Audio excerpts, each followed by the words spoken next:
अच्छे heat conductor होते हैं, जो सफलता एक्चुअली चाहते हैं वो हमेशा सीखने के लिए तैयार होते हैं। इस दुनिया में सबसे अक्लमंद आदमी मैं, इसके ऊपर एक कहानी याद आई, सुनना चाहोगे?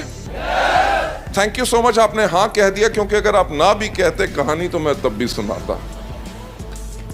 यह कहानी बहुत साल से, लगभग 20 साल से मैं सुनाता आ रहा हूं अपने ट्रेनिंग प्रोग्राम्स के अंदर।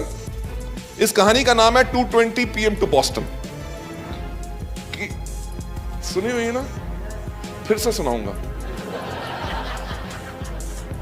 कोई प्रॉब्लम? अगर हो भी तो तुम्हारी प्रॉब्लम, मुझे क्या प्रॉब्लम?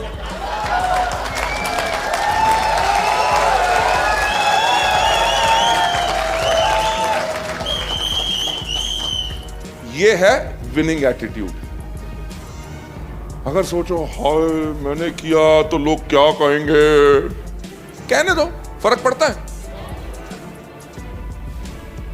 महावीर एक बारी जब मेरे पास आया पहली बारी मिलने के लिए, तो इतना छोटा सा लड़का, तो मैंने कहा कितना चेक किया? कहता 75,000 रुपए। मैंने कहा वाओ। मैंने कहा इतने छोटे से लड़के का 75,000 रुपए चेक? मैंने कहा अपने पिताजी को बताया? कहता नहीं। मैंने कहा क्यों? कहता जी मेरे पिताजी की अभी जो सैलरी आती है वो 35,000 रुपए आती है, और मैंने अगर बता दिया तो उनको शौक ना लगे। Right? Gentleman, the winning attitude. हमारे यहां पे एक दिल्ली में भी एक लीडर है, उसका मेरे को नाम भूल गया। यंग बॉय, जब उसने वेस्टीज शुरू की और उसका जुनून वेस्टीज के लिए हो गया, उसके घर वालों ने, माता पिता ने घर से बाहर निकाल दिया। 15 दिन वो फुटपाथ पे सोता रहा। राइट? और आज के दिन पे मेरा ख्याल से चेक उसका 3 या 3.5 लाख रुपए से ऊपर है। और अब उससे पूछा, कहता अब घर वाले बहुत खुश हैं कि इतनी छोटी उम्र में इस लड़के ने अपना कैरियर सेट कर लिया। मेरे कहने का मतलब यह है कि अगर आप दूसरों की सोच के अनुसार चलोगे तो इस दुनिया में कोई नहीं चाहता कि आप सफल हो। राइट? मैं हमेशा एक बात कहता हूं कि अपने घर वालों से सावधान। जो शादीशुदा हैं, आदमी लोग अपनी बीवी से सावधान, और बीवी जो है वो अपने आदमी से सावधान, क्योंकि वो बिल्कुल नहीं चाहते कि आप सफल हो। जिनकी शादी नहीं हुई वो लोग अपने माता पिता से और अपने भाई बहन से सावधान, क्योंकि वो नहीं चाहते आप सफल हो। अगर कोई आदमी काम कर रहा है बहुत मेहनत से और वेस्टीज में उसका सपना है कि मैं बहुत बड़ा करूंगा, उसकी बीवी कहेंगी इतना काम क्यों करते हो? देखो ऐसा है कि कल को आपको कुछ हो जाए तो हमारा क्या होगा? इतना पैसा कमा लोगे, पैसा खाना थोड़ी है। भगवान आपकी लंबी आयु रखे, जितना भी आएगा हम दोनों मिल बांट के खा लेंगे। होते हैं ना ये इमोशनल ड्रामा? वो इसलिए होते हैं क्योंकि वो नहीं चाहते कि आप सफल हो। कभी किसी मां ने अपने बेटे को कहा निखट्टू सारा दिन घर बैठा रहता है, जाके मेहनत करके ला ताकि घर में कुछ और आगे बढ़े, गाड़ी अच्छी आए, हमारा बड़ा घर हो। वो कहेगी नहीं मेरा चांद सा टुकड़ा। राइट? भगवान करे कभी तुझे नजर ना लगे। राइट? तो आराम से थक गया होगा, इतना काम मत करा कर, थोड़ा सा आराम करा कर। लेडीज जेंटलमैन, यही चीजें हमें आगे बढ़ने से रोकती हैं। जो मैं कहानी बात कर रहा था 2:20 PM टू बॉस्टन।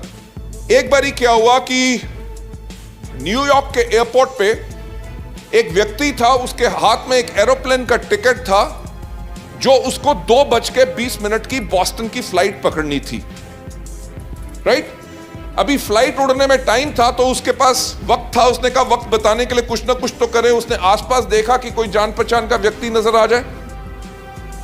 उसको कोई आदमी नजर नहीं आया, तो इधर उधर देख रहा था। तो उसने देखा क्या कि एक कोने में एक भार तोलने की मशीन पड़ी थी, जैसे हमारे बस स्टैंड और रेलवे स्टेशन पे पहले होती थी। लाल पीले बल्ब होते थे, एक पहिया घूमता था, सिक्का डालो तो क्या होता था? सिक्का डालने से कभी कुछ बाहर नहीं आता था जब तक मशीन के ऊपर खड़े ना हो। यानी कि वेस्टीज के अंदर भी एप्लीकेशन डालने से कुछ बाहर नहीं आएगा जब तक इसके अंदर खड़े नहीं होगे। राइट? जब तक काम नहीं करोगे यहां पे कुछ नहीं आएगा। हमारे यहां पे सिर्फ एक चीज की गारंटी है कि कोई गारंटी नहीं। काम करोगे तभी पैसा आएगा, नहीं करोगे नहीं आएगा।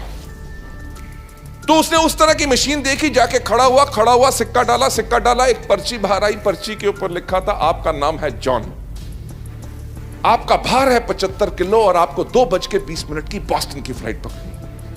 उसने कहा मेरा नाम है जॉन, मशीन को कैसे पता चला? राइट, मेरा भार है 75 किलो, ये तो बताना मशीन का काम है, मुझे 2:20 की बॉस्टन की फ्लाइट पकड़नी है, मशीन को कैसे पता चला? लगता है कोई मेरा बेवकूफ बनाने की कोशिश कर रहा है। क्यों? क्योंकि दुनिया का सबसे अक्लमंद आदमी कौन? मैं। देखो एक मेरी बात सुनो, उसका नाम जॉन था, वो सच था, ठीक है। उसका भार था 75 किलो, वो सच था।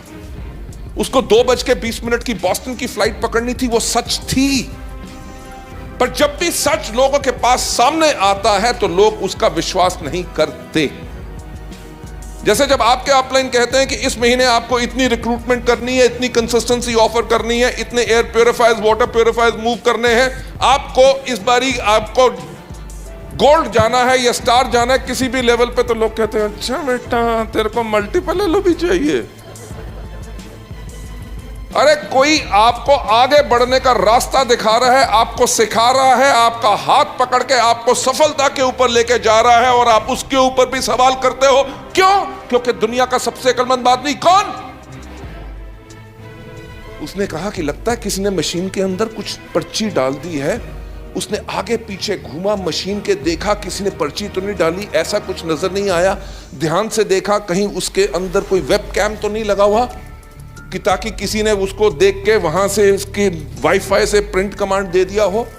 जब कुछ नजर नहीं आया उसने कहा लगता है किसने एक पर्ची डाल दी, दूसरी तो नहीं डाली होगी। वो फिर मशीन के ऊपर खड़ा हुआ, पर्ची डाली, सिक्का डाला, पर्ची बाहर आई। पर्ची पे लिखा था आपका नाम अभी भी जॉन है। राइट, आपका भार अभी भी 75 किलो है और आपने अभी भी 2:20 की बॉस्टन की फ्लाइट पकड़नी है। सच्चाई को एक बारी देखो, दूसरी बारी देखो, वो कभी बदलती नहीं है। प्रॉब्लम यह है जो आपके पास सच्चाई है, जो आपको आपके अपलाइंस बताते हैं कि सिस्टम आपका यह कहता है आपको इस तरह से करना है, उसके अंदर अपना तरीका मत लगाओ। जब आप अपने आप को कमिट कर देते हो, जो आपके अपलाइंस आपको गाइड कर रहे हैं, जो सफल अपलाइन है आपको गाइड कर रहे हैं, और उस चीज को आप टोटल डुप्लीकेट करते हो, तभी आप सफल हो सकते हो। क्योंकि आपने उस चीज को छोड़ दिया जो है कि दुनिया का सबसे अक्लमंद आदमी कौन। जब 2 बारी ऐसा हो गया, इसने कहा यार किसी ने मेरे को 2 बारी बेवकूफ बना दिया, अब तो मैं बेवकूफ नहीं बनूंगा। उसने अपना बैग उठाया, फटाफट भाग के बाथरूम में गया, कैंची निकाली, अपने बाल काटे, रेजर निकाला, अपनी मूछें काटी, अपने कपड़े बदले, आके मशीन के ऊपर खड़ा हुआ, सिक्का डाला, पर्ची बाहर आई। पर्ची पे लिखा था आपका नाम अभी भी जॉन है, आपका भार अभी भी 75 किलो है और आपने अभी 2:20 की फ्लाइट मिस कर दी है।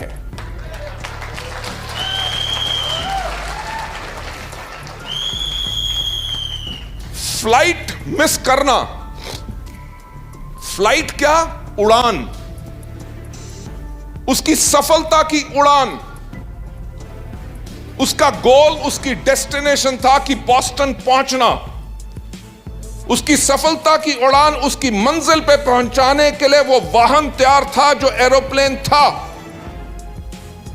पायलट जो उसके अपलाइन थे, जिन्होंने उसको सुरक्षा पूर्वक से पूरा का पूरा प्लान किया था कि कितनी स्पीड से पहले हम भागेंगे, कैसे स्पीड बढ़ा के रनवे खत्म होने से पहले हम उड़ जाएंगे, रास्ते में कहां मौसम खराब है ताकि टर्बुलेंस ना हो, वहां से उन्होंने पूरी की पूरी प्लानिंग की थी और कैसे हम सुरक्षित इसको उतारेंगे, उनकी पूरी प्लानिंग थी।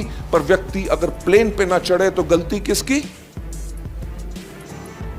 So, ladies and gentlemen, जब आप वेस्टीज के अंदर आते हैं, जो आप सिस्टम के अंदर आते हैं, जो सिस्टम को आप फॉलो करते हैं, उसको फॉलो करेंगे, अपना दिमाग नहीं लगाएंगे, तो आपको आगे बढ़ने में बहुत आसानी होगी। क्योंकि हीट कंडक्टर होते हैं ईगर टू लर्न। जब आप हमेशा सीखने के लिए तैयार रहोगे, तभी आप आगे बढ़ते रहोगे।